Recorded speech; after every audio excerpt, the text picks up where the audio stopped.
My first experience with a UFO report, personal experience that is, was when one of the crews returned and said that they saw a bogey, that's what they called them, up there that was moving at high speed at higher altitude than they could fly.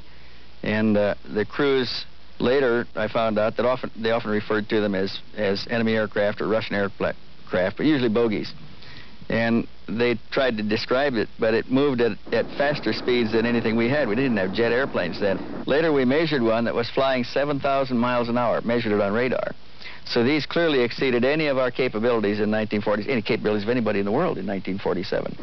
On an average of about twice a month, I would get some kind of a UFO report, and they would see these circular craft, sometimes close, sometimes far, sometimes more than one.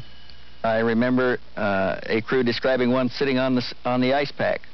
And this is something we couldn't do. We didn't have any way to land up there.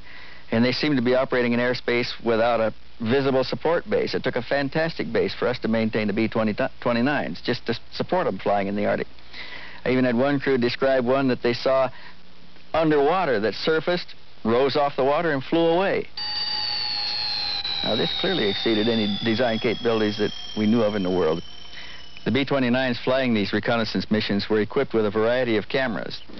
At various times, they got pictures of these UFOs seen in the Arctic airspace on various of the cameras and sometimes on all of the cameras. At least this is what they reported.